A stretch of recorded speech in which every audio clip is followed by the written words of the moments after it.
Hi friends, welcome back to tasty curry. ഇനി വന്നിരിക്കുന്ന കേക്കിനൊക്കെ decoration നമുക്ക് വീട്ടിൽ തന്നെ എങ്ങനെ ചെയ്യാമെന്നുള്ള വീഡിയോ ആയിട്ടാണ് വന്നിരിക്കുന്നത്. അപ്പോൾ അതിനായിട്ട് ഞാൻ കോമ്പൗണ്ട് ചോക്ലേറ്റ് എടുത്ത് ചെറുതായിട്ട് ചെറിയ പീസുകളായിട്ട് മുറിച്ചെടുക്കുന്നുണ്ട്. അത് പെട്ടെന്ന് മെൽറ്റ് ചെയ്തെടുക്കാനായിട്ട് സഹായിക്കുക. അതുകൊണ്ട് ചെറിയ പീസുകളാക്കി എടുക്കുന്നത് നന്നായിരിക്കും. 1 കപ്പ് കോമ്പൗണ്ട് ചോക്ലേറ്റ് മെൽറ്റ് ചെയ്യാനായിട്ട് എടുക്കുന്നുണ്ട്. ചോക്ലേറ്റ് മെൽറ്റ് ചെയ്യുമ്പോൾ പ്രത്യേകം ശ്രദ്ധിക്കേണ്ടത് ആ പാത്രം മെൽറ്റ് ചെയ്യാൻ ഉപയോഗിക്കുന്ന പാത്രത്തിൽ ഒരു ശകലം പോലും വെള്ളം കാണാൻ പാടില്ല. അതുപോലെ നമ്മൾ ഡബിൾ ബോയിൽ വഴിയാണ് ഞാൻ മെൽറ്റ് ചെയ്യുന്നത്. അപ്പോൾ ചെറിയ തീയിൽ വെച്ചിട്ടാണ് മെൽറ്റ് ചെയ്യുന്നത്. ഇതിനകത്തോട്ട് ആവി കയറാൻ പാടില്ല. ആവി കയറിയാൽ ഇത് പെട്ടെന്ന് ചോക്ലേറ്റ് കട്ടയാകുന്നതായിട്ട് വരും. അപ്പോൾ ഒരു പാനിൽ വെള്ളം ചൂടാക്കാൻ വെച്ചു. ആ വെള്ളം ചൂടായി വരുന്ന സമയത്ത് ഞാൻ ഒരു ബൗളിലോട്ട് എടുത്തിട്ട് അതിൻ്റെ ഡബിൾ ബോയിൽ വഴി മെൽറ്റ് ചെയ്യാൻ വെക്കുന്നുണ്ട്. മെൽറ്റ് ചെയ്യാൻ നമ്മൾ വെക്കുന്ന സമയത്ത് ആദ്യം അതിലിരുന്ന് ചൂടായി വരുമ്പോൾ ചെറുതായിട്ട് മെൽറ്റ് ചെയ്യാൻ തുടങ്ങും. ആ സമയത്ത് ജസ്റ്റ് എല്ലാം ഒന്ന് ഇളക്കിയിട്ട് കൊടുക്കുക.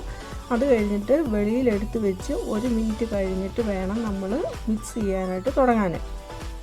അതുപോലെ വൈറ്റും ചെറിയ പീസുകളാക്കി എടുത്തിട്ട് 1 കപ്പായിട്ട് മെൽറ്റ് ചെയ്യാനായിട്ട് എടുക്കുന്നുണ്ട്. കട്ടയൊന്നും ഇല്ലാതെ നന്നായിട്ട് സ്മൂത്താക്കി എടുക്കണം. വൈറ്റ് ചോക്ലേറ്റും അതുപോലെ ഞാൻ മെൽറ്റാക്കി എടുക്കുന്നുണ്ട്.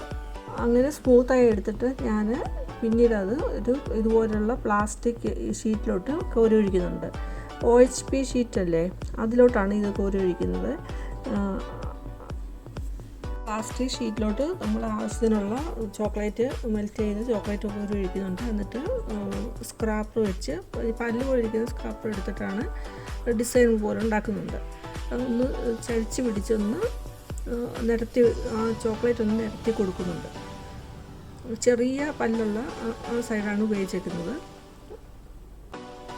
പിന്നീട് ആ ചോക്ലേറ്റ് ഒന്ന് ഡ്രൈ ആകാനായിട്ട് ഒന്ന് വെക്കുന്നുണ്ട്. നമ്മുടെ കൈ കൊണ്ട് തൊട്ടാൽ നമ്മുടെ കൈയെ ഒട്ടിപ്പിടിക്കുന്നില്ല എന്നുള്ള ആ ഒരു ഇത് മാത്രം മതി. ജസ്റ്റ് 2 മിനിറ്റൊക്കെ മതി. എന്നിട്ട് ഞാൻ ആ ചെറിയൊരു റെക്റ്റാങ്കുലറിലാണ് ആ പ്ലാസ്റ്റിക് ഷീറ്റ് ഇരിക്കുന്നത്. അപ്പോൾ അതിനൊന്ന് ട്വിസ്റ്റ് ചെയ്ത് വേറൊരു മോഡിലോട്ട് വെക്കുന്നുണ്ട്. അതാണെങ്കിൽ ടിഷ്യൂ പേപ്പറിൻ്റെ ടിഷ്യൂ പേപ്പറിൻ്റെ ഒരു ഉള്ളിലെ ഒരു കാർഡ്ബോർഡ് ഹാഫാക്കി എടുത്തിട്ടാണ് അതിനകത്തോട് ട്വിസ്റ്റ് ചെയ്ത്. അപ്പോൾ അതോടെ സെക്യൂറായിട്ട് ഇരിക്കും. എന്നിട്ടൊരു റബ്ബർ ബാൻഡ് ഞാനിപ്പോൾ ഇവിടെ ഉപയോഗിച്ചിരിക്കുന്നത് സെല്ലോ ടേപ്പ് വെച്ചാണ് ഒട്ടിച്ചിരിക്കുന്നത്. ഒരു റബ്ബർ ബാൻഡാണ് ഏറ്റവും ഈസി ആയിട്ട് നമുക്ക് ഇട്ട് വെക്കാൻ പറ്റുന്നത്.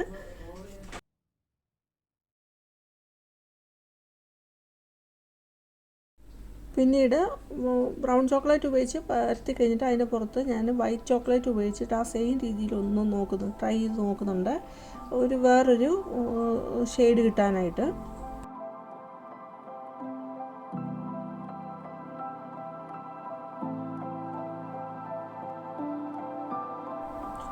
അതുപോലെ ട്വിസ്റ്റ് ചെയ്ത് ഒരു കാർഡ്ബോർഡിൻ്റെ മോഡിലോട്ട് ട്വിസ്റ്റ് ചെയ്ത് വെക്കുന്നുണ്ട്.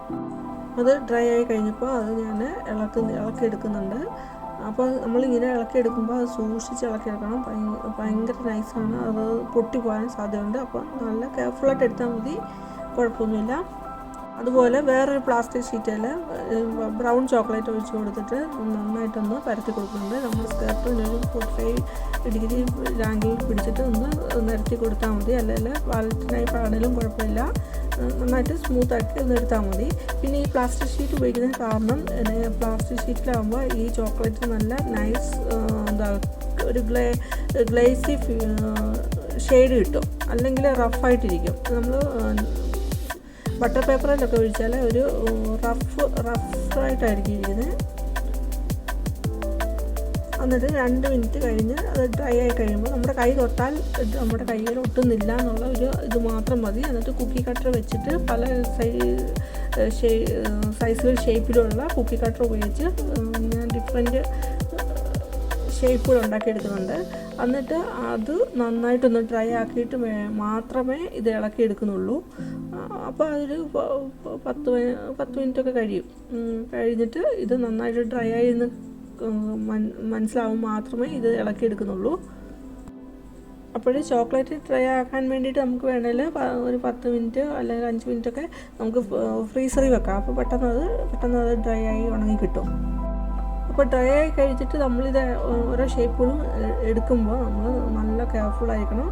അങ്ങനെ പൊട്ടാതെ വേണം എടുക്കാൻ. പിന്നെ അപ്പോൾ അതനുസരിച്ചുള്ള രീതിയിലുള്ള കട്ടി വരത്തക്ക രീതിയിൽ വേണം കൊടുക്കാനും നമ്മുടെ ചോക്ലേറ്റ് ഒഴിച്ചു കൊടുക്കാനും അതനുസരിച്ചുള്ള കട്ടി വേണം ചോക്ലേറ്റിന്. നമ്മൾ ചോക്ലേറ്റ് ഒഴിച്ച് പരത്തുന്ന സമയത്ത് ഒത്തിരി കട്ടി കൂടാൻ പാടില്ല, അതൊന്നിനും പെട്ടെന്ന് പൊട്ടിപ്പോകത്തേ ഉള്ളൂ. അതുപോലെ വളരെ നൈസാകാനും പാടില്ല.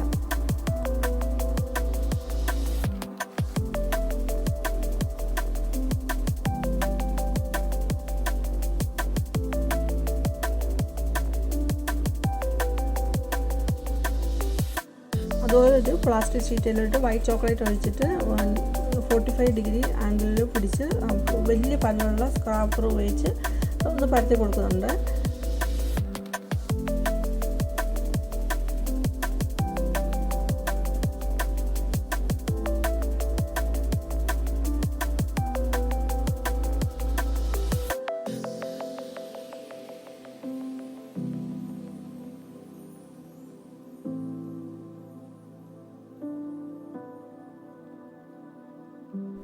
അത് എന്നിട്ട് ഉണങ്ങാനായിട്ട് വെച്ചു. ഉണങ്ങി കഴിഞ്ഞിട്ട് അതിലോട്ട് ഞാൻ ബ്രൗൺ ചോക്ലേറ്റ് ഒഴിച്ചിട്ട് പരത്തി കൊടുക്കുന്നുണ്ട്. ആ സമയത്ത് ഞാൻ പല്ലുപയോഗിച്ച് അല്ല പരത്തുന്നത്, വെറുതെ അങ്ങ് പരത്തി കൊടുക്കുകയാണ് ചെയ്യുന്നത്.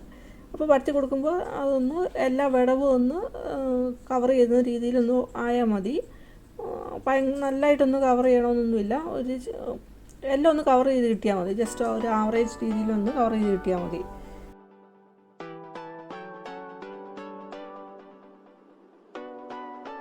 ഒന്ന് ഡ്രൈ ആയി കഴിഞ്ഞാൽ ഏകദേശം ഒരു 2 മിനിറ്റ് കഴിഞ്ഞിട്ട് അതിൻ്റെ സൈഡെല്ലാം ഒന്ന് വെട്ടി കൊടുക്കുന്നുണ്ട്. അപ്പോൾ നൈഫോ അല്ലെങ്കിൽ പാലറ്റ് നൈഫോ എന്തെങ്കിലും വെച്ച് ഒന്ന് സൈഡുകളെല്ലാം ഒന്ന് വെട്ടി കൊടുക്കുന്നു. അത് കഴിഞ്ഞിട്ട് സ്ക്വയറോ റെക്ടാങ്കുലർ ഷേപ്പിലോ ഒന്ന് നമുക്ക് വെട്ടിയെടുക്കാം.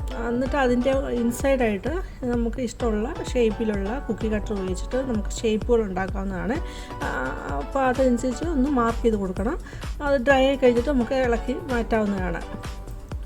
ഒന്ന് ഡ്രൈ ആയി കഴിഞ്ഞാൽ ഏകദേശം ഒരു 2 മിനിറ്റ് കഴിഞ്ഞിട്ട് അതിൻ്റെ സൈഡെല്ലാം ഒന്ന് വെട്ടി കൊടുക്കുന്നുണ്ട്. അപ്പോൾ നൈഫോ അല്ലെങ്കിൽ പാലറ്റ് നൈഫോ എന്തെങ്കിലും വെച്ച് ഒന്ന് സൈഡുകളെല്ലാം ഒന്ന് വെട്ടി കൊടുക്കുന്നു. അത് കഴിഞ്ഞിട്ട് സ്ക്വയറോ റെക്ടാങ്കുലർ ഷേപ്പിലോ ഒന്ന് നമുക്ക് വെട്ടിയെടുക്കാം. എന്നിട്ട് അതിൻ്റെ ഇൻസൈഡായിട്ട് നമുക്ക് ഇഷ്ടമുള്ള ഷേപ്പിലുള്ള കുക്കി കട്ടർ ഉപയോഗിച്ചിട്ട് നമുക്ക് ഷേപ്പുകൾ ഉണ്ടാക്കാവുന്നതാണ്. അപ്പോൾ അതനുസരിച്ച് ഒന്ന് മാർക്ക് ചെയ്ത് കൊടുക്കണം. അത് ഡ്രൈ ആയി കഴിഞ്ഞിട്ട് നമുക്ക് ഇളക്കി മാറ്റാവുന്നതാണ്. ഇവിടുന്ന് അങ്ങോട്ടുള്ള വീഡിയോ നെക്സ്റ്റ് ഡേയിലാണ് ഞാൻ ചെയ്യുന്നത്. അന്ന് കംപ്ലീറ്റ് ചെയ്യാനുള്ള സമയം കിട്ടിയില്ല, അപ്പോൾ പിന്നെ നെക്സ്റ്റ് ഡേയിലോട്ട് ഞാൻ വെച്ചു. ചോക്ലേറ്റ് മെൽറ്റാക്കി എടുത്തിട്ട് അതിലേക്ക് ഞാൻ ലീഫ് ഇട്ട് കൊടുക്കുന്നുണ്ട്. അപ്പോൾ ലീഫിൻ്റെ ഇമ്പ്രഷനുള്ള ഒരു ചോക്ലേറ്റ് ഡിസൈൻ കിട്ടാനായിട്ടാണ് അങ്ങനെ ചെയ്യുന്നത്. അപ്പോൾ ഞാൻ ഇട്ട് കൊടുക്കുന്ന പുതിനയിലയാണ്, എനിക്ക് അവൈലബിളായിട്ട് അതേ കിട്ടുകയുള്ളൂ. അപ്പോൾ ചെമ്പരത്തിയിലൊക്കെയാണ് നല്ല മിൽസായിട്ടുള്ള ചോക്ലേറ്റ് ഡിസൈൻസ് കിട്ടും. ഇത് റഫായിട്ടേ കിട്ടുകയുള്ളൂ. പിന്നീട് എന്താണോ അവൈലബിളായിട്ടുള്ള ലീഫ് നമുക്ക് അത് ഇട്ട് കൊടുക്കാവുന്നതാണ്. പിന്നെ പുതിനയില ഇട്ട് കൊടുക്കരുത്. അത് പുതിനയിലയുടെ ലീഫിന് അധികം കട്ടിയില്ല, അതിൽ പെട്ടെന്ന് ഒടിഞ്ഞു പോകുന്നതല്ലേ. അപ്പോൾ അതിനകത്ത് അധികം വർക്ക് ചെയ്യത്തില്ല, നമുക്കത് ഇളക്കിയെടുക്കാൻ പറ്റില്ല അതിൽ നിന്ന്. അതാണ് എൻ്റെ പ്രശ്നം. അപ്പോൾ അതിലേക്ക് ലീഫ് ഇട്ട് കൊടുത്തിട്ട് പ്ലേറ്റിലോട്ട് മാറ്റിയിട്ട് നമുക്ക് ഡ്രൈ ആകാനായിട്ട് ഫ്രീസറിൽ വെക്കാവുന്നതാണ്. 2 മിനിറ്റോളം വെച്ച് ഫ്രീസറിൽ വെച്ച് ഡ്രൈ ആക്കി എടുക്കാവുന്നതാണ്. എന്നിട്ട് ലീഫ് എടുത്ത് മാറ്റിയാൽ മതി.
ഇവിടെ ചോക്ലേറ്റ് ഞാനൊരു ബട്ടർ പേപ്പറിലോട്ട് ഒഴിച്ച് ലീഫിൻ്റെ ഷേപ്പ് അല്ലെങ്കിൽ ഫ്ലവറിൻ്റെ എതളിൻ്റെ ഷേപ്പിൽ ഒന്ന് ഷേപ്പാക്കി കൊടുക്കുന്നുണ്ട്. അന്നേരം പ്രത്യേകം ശ്രദ്ധിക്കണം, അധികം തിന്നാനും പാടില്ല, അധികം കട്ടി കൂടാനും പാടില്ല. അന്നേരം ഇത് പെട്ടെന്ന് പൊട്ടിപ്പോവുകയേ ഉള്ളൂ ചെയ്യുന്നത്. പിന്നെ ഇവിടെ ഞാൻ അത് ഡ്രൈ ആകുന്നതിന് മുമ്പ് തന്നെയാണ് വൈറ്റ് ഒഴിച്ചേക്കുന്നത്. അപ്പോൾ അതനുസരിച്ചുള്ള ഡിസൈൻ മതി. നമുക്ക് കൂടുതൽ വൈറ്റ് കളറ് ഷെയ്ഡ് കിട്ടണമെന്നുണ്ടെങ്കിൽ അത് ബ്രൗൺ ചോക്ലേറ്റ് ഉണങ്ങിയിട്ട് മാത്രമേ വൈറ്റ് ഒഴിക്കാവൂ, അല്ലെങ്കിൽ അധികം ഷെയ്ഡ് കിട്ടത്തില്ല വൈറ്റിൻ്റെ. എന്നിട്ട് ഞാൻ പേപ്പർ 2-3 ഇതായിട്ട് ഒന്ന് മടക്കി കൊടുത്തിട്ട് ക്ലിപ്പ് വേണേ ഇടാം. ഞാൻ ക്ലിപ്പൊന്നും ഇട്ടിട്ടില്ല, ജസ്റ്റ് മടക്കി വെച്ചേ ഉള്ളൂ. പെട്ടെന്ന് ഇത് ഡ്രൈ ആയി കിട്ടും.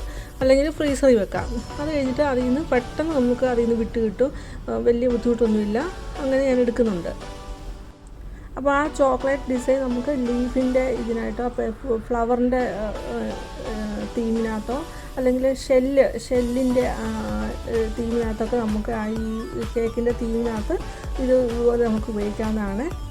ഈ ഡിസൈൻ നമുക്ക് വാഞ്ചോ കേക്കിൻ്റെ തീമിനകത്ത് നമുക്ക് ഉപയോഗിക്കാം. ഇനി എല്ലാം നമ്മൾ ഉണ്ടാക്കിയ ഡിസൈൻസ് എല്ലാം ഒന്ന് ഒരു പാത്രത്തിലോട്ട് നമുക്ക് എടുത്ത് വെച്ച് നമുക്ക് അങ്ങനെ ഇരിക്കുന്നതൊക്കെ ഒന്ന് കാണാം.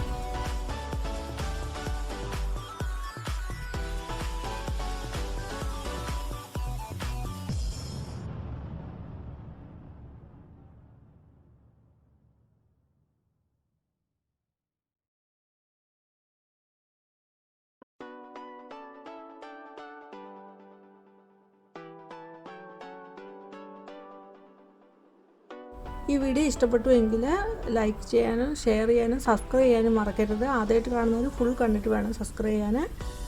നിങ്ങളുടെ വിലയേറിയ അഭിപ്രായങ്ങളും പറയണം.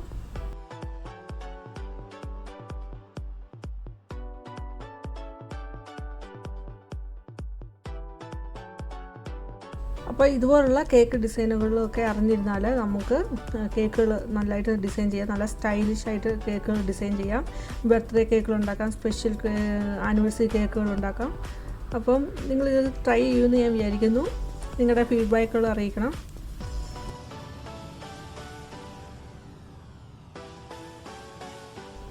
അപ്പോൾ അടുത്ത വീഡിയോയിൽ ഇതൊക്കെ വെച്ചിട്ടുള്ള ഒരു കേക്കുമായിട്ടാണ് ഞാൻ വരുന്നത്. ഒരു ബർത്ത്ഡേ കേക്കാണ്. അപ്പോൾ അതുവരേക്കും bye. Thanks for watching.